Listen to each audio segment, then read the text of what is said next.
sobre reprodução humana, agora veremos sistema reprodutor feminino.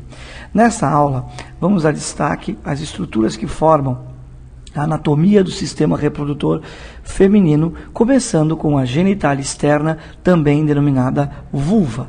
Vamos dar uma olhadinha na figura que vai aparecer aí na tela. Essa figura indica as principais estruturas, os principais órgãos, componentes da vulva ou genitália externa, começando ali em destaque agora pelo círculo, região pubiana também conhecida como Monte de Vênus, uma região de proteção onde nascem os pelos pubianos. Essa área fica sobre o osso púbico, o osso do púbis, portanto é uma região de proteção junto com a estrutura óssea dos órgãos internos. Logo abaixo nós temos o clitóris em destaque. O que é o clitóris? O clitóris é uma estrutura que fica na origem dos pequenos lábios. Esses pequenos lábios, portanto, na sua parte inicial, dão origem, ou protegem, melhor dizendo, uma estrutura chamada clitóris. O clitóris se assemelha a um pênis na sua composição. Ele é formado por uma glande, a glande do clitóris, e por um corpo. Esse corpo constituído por dois corpos cavernosos que têm o mesmo mecanismo de funcionamento dos corpos cavernosos penianos. Portanto, quando ocorre a excitação feminina, esses corpos cavernosos são preenchidos por sangue, gerando um certo entumecimento do clitóris, aumentando o prazer feminino. Bom, falamos de clitóris, falamos de pequenos lábios, agora em destaque na imagem, os pequenos lábios, junto com os grandes lábios, formam uma estrutura de proteção dos órgãos internos femininos. Portanto, essas duas estruturas, grandes lábios e pequenos lábios, formam o complexo vulvar, o complexo da vulva. Internamente aos pequenos lábios, podemos perceber na imagem a indicação do meato uretral, ou abertura uretral. Essa, portanto, é a abertura da uretra, a uretra que desce da bexiga, escoando a urina para o exterior. Você percebe, portanto, que na anatomia feminina nós temos uma separação da via reprodutora e via excretora.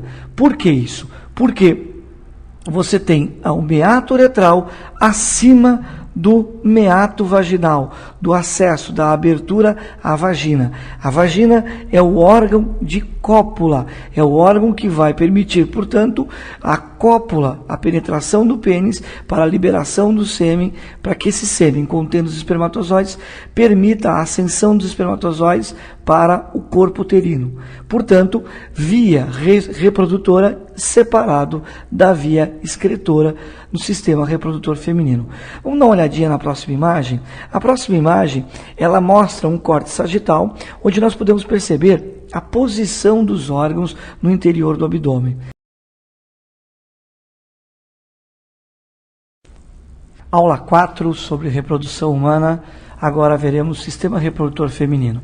Nessa aula, vamos dar destaque às estruturas que formam a anatomia externa, estruturas principais pubiana, proteção, clitóris, uma do clitóris corre, almos de que formam a meato do meato. A vagina é a cópula, a penetração dos espermatozoides, permita a ascensão dos espermatozoides, doutora feminina. É um corte sagital, onde nós podemos perceber a posição dos órgãos no interior do abdômen. Detalhe nas estruturas dos órgãos internos femininos. Vamos lá, então, a próxima imagem mostra o útero, tubas uterinas, ovário e vagina. Então vamos lá, parte por parte. Começando pelos ovários, lembrem-se sempre das gônadas. Gônada masculina, testículos, gônadas femininas, os ovários. Portanto, os ovários são as estruturas produtoras dos gametas femininos. Tem aproximadamente o tamanho de uma amêndoa. Esses ovários são sustentados por ligamentos.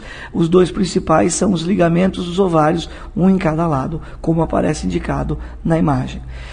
Os ovários estão em comunicação sem uma ligação direta com as tubas uterinas ou ovidutos. Essas tubas uterinas ou ovidutos envolvem os ovários com as suas fímbrias ou franjas. Função dessas fímbrias ou franjas: capturar o gameta quando expelido durante a ovulação pelos ovários, ok? Esse gameta feminino penetra, portanto, nos ovidutos, nas tubas uterinas, viajando, sendo conduzido pelo seu interior até o corpo uterino.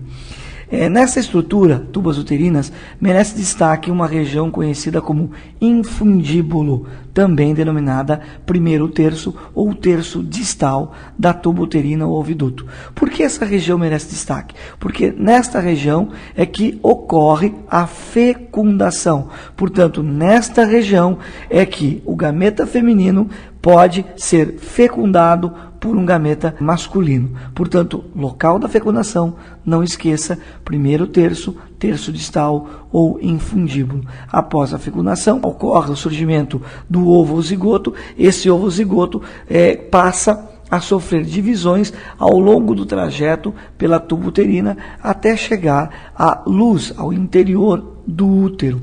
Útero, que agora aparece em destaque pelas setas, corpo uterino, colo uterino. O útero é uma estrutura formada por musculatura lisa, o miométrio. Essa musculatura se dispõe em camadas. O útero tem aproximadamente o tamanho de uma pera pequena, mas com uma grande capacidade de distensão. Para você ter uma ideia, ao final da gestação, ele pode atingir o tamanho de uma melancia média. O acesso ao interior do útero, a luz uterina, é feita pelo colo uterino. O colo, portanto, é o meio de transição entre o interior do útero e a vagina, o órgão de cópula, que agora aparece indicado na figura. A parte interna uterina é revestida pelo endométrio. Este endométrio é um tecido especial de acomodação, podemos dizer assim. Seria o ninho, a estrutura que irá receber e permitir o desenvolvimento do embrião. Lembre-se, a partir da puberdade, esse endométrio sofre a cada ciclo menstrual um aumento em espessura. Esse aumento por estímulo hormonal, ocorre nos primeiros 14 dias do ciclo. Não ocorrendo a fecundação, não ocorrendo a formação do embrião, esse endométrio que sofreu aumento é descamado, é eliminado na forma de um ciclo menstrual. Ciclo menstrual, fluxo menstrual, ciclo hormonal, ciclo ovulatório será o assunto da nossa próxima aula, aula 4. Valeu, galerinha. Tchau.